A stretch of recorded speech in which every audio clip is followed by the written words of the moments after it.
I like to share a story that my brother experienced during his internship at a fire station. None of the personnel working there had ever mentioned anything paranormal happening in the station. But one night, they experienced something they couldn't explain, almost like they were trapped in another dimension. They didn't even realize something strange had happened until someone on duty found them. My brother, whom we'll call Eric, said that firefighters have 24-hour shifts followed by 24 hours off. But as interns, they weren't allowed to work full shifts, just normal office hours. They also weren't included in emergency operations, thankfully. One day, however, they stayed past their usual hours because a crew member was celebrating a birthday. They were invited to stay for a simple dinner.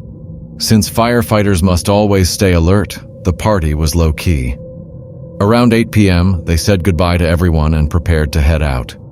Eric wanted to leave early because his phone was already down to 11% battery. But before they could leave, one of their friends, let's call him Jake, needed to use the restroom. The one downstairs was occupied by a firefighter showering, so they went upstairs to use the second-floor bathroom. While Jake was inside, the rest of them decided to play a prank on him by pretending to be ghosts. They hid behind an old filing cabinet and started groaning. Jake started calling out, saying it wasn't funny.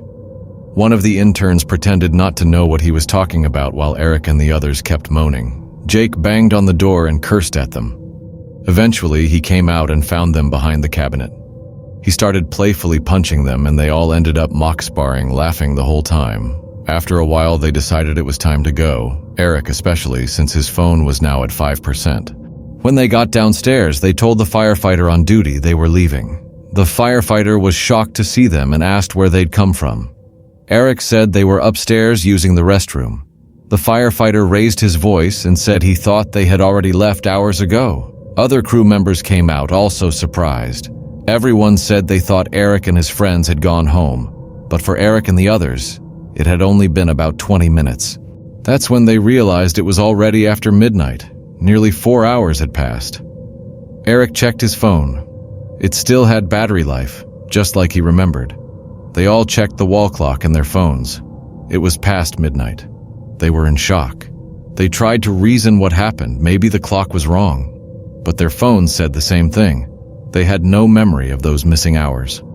All they remembered was going upstairs, playing a prank, and hanging out for a short while.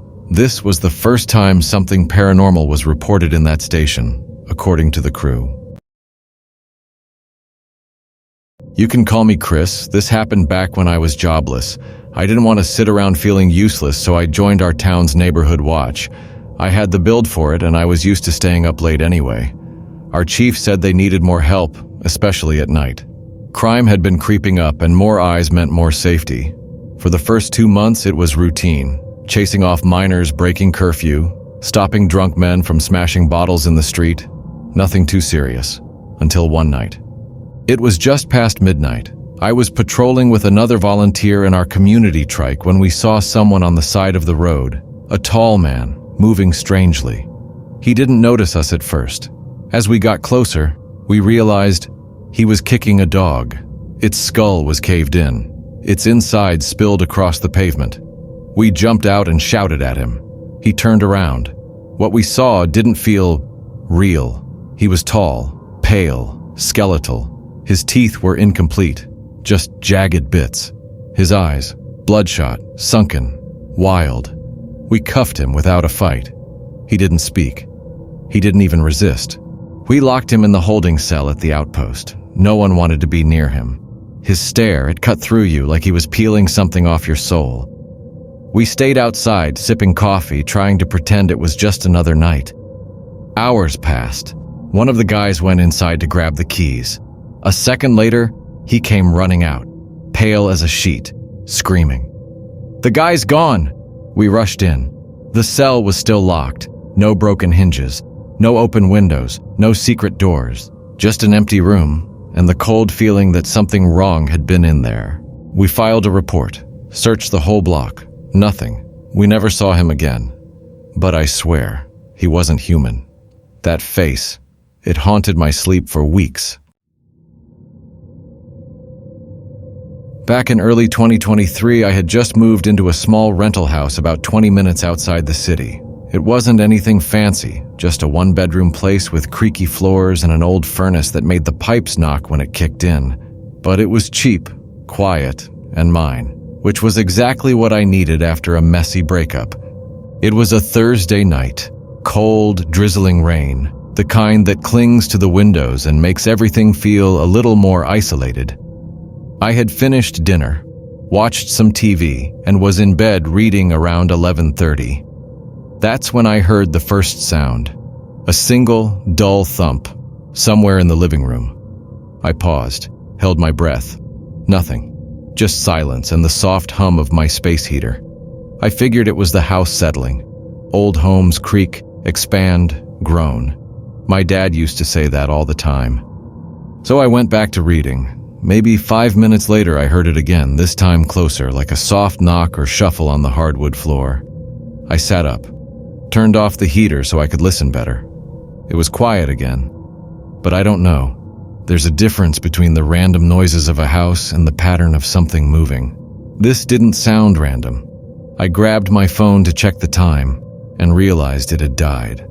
I had meant to plug it in earlier, but I'd been distracted. The charger was in the kitchen, which meant I had to get up. I opened my bedroom door slowly and peeked out into the hall. The living room light was still on. Nothing looked out of place. I walked to the kitchen and plugged in my phone, then stood there for a second, listening. That's when I heard it again. Footsteps, faint, but steady, coming from somewhere near the front door. My stomach dropped. I leaned around the corner to look. The door was locked. The deadbolt was still in place. But the footsteps continued, slow, deliberate, moving across the living room toward the hallway. I backed into the kitchen, heart pounding. I grabbed the biggest knife I could find from the drawer. Not because I thought I'd need it, but because I didn't know what else to do. I waited, holding my breath. The footsteps stopped. I wanted to run, to scream, but for some reason I stayed frozen, listening. Then I heard it. Something I will never forget. Breathing. Not mine. Not from outside. It was coming from inside the hallway, just around the corner.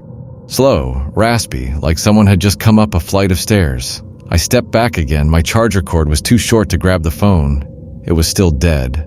I remember whispering, "Please turn on. Please turn on." Over and over. Then the bathroom light flicked on. I hadn't touched that switch. I hadn't gone near the bathroom all night, and then it turned off. I couldn't take it anymore. I ran back to the bedroom, slammed the door, locked it, and pushed my dresser in front of it. My hands were shaking. I sat on the floor, holding the knife, staring at the door and listening. For the next hour, nothing. No footsteps, no lights, no breathing, just silence and the distant sound of rain against the windows. Eventually, my phone powered on. I called my sister. She stayed on the line with me until the sun came up. When I finally worked up the nerve to check the rest of the house, nothing was out of place, nothing taken, nothing moved, except the bathroom mirror. It was fogged up. There were 2 handprints on it, like someone had leaned in close and watched. Back in late 2021, I was working night shifts at a 24-hour gas station on the edge of town. It wasn't the worst job. Quiet most nights, decent pay, and I could listen to music or podcasts to pass the time. The station sat right off a highway exit, surrounded by woods on 2 sides and a truck stop about a mile down the road. Most of our customers were either long-haul truckers, graveyard shift regulars, or the occasional drifter. You see weird stuff sometimes, sure, but nothing like what happened one rainy Thursday night in November. It was around 2:30 a.m. The rain had been coming down for hours, just steady and cold, the kind that makes your bones ache when you step outside. I was in the middle of restocking the fridges when I heard the front door chime. I glanced up from behind the cooler and saw someone walk in, tall, thin, wearing a bright yellow raincoat with the hood up. He didn't shake off the rain or even look around. He just walked straight to the back of the store, past the snacks, toward the bathroom hallway. I figured he just needed to use the restroom. Happens all the time. He didn't say anything when he passed me, and honestly, that wasn't too weird. Some people come in just to pee and leave without a word. But after 10 minutes, he still hadn't come out. At first, I didn't think much of it. Maybe he wasn't feeling well or needed to dry off, but something about the way he moved when he came in, it started to bother me. There was no rush, no hesitation, just slow, deliberate steps like he knew exactly where he was going. And then I realized he never looked up, not once, not at me, not at the shelves, not even at the bathroom door. Just straight ahead like he was being pulled. I walked over to the hallway. The men's room door was cracked open slightly. I knocked and said, "Hey, you okay in there?" No answer. I waited a few seconds and knocked again. "Sir?" Still nothing. I pushed the door open slowly. The lights were on. The sink was dripping. But the room was empty. No one was in there.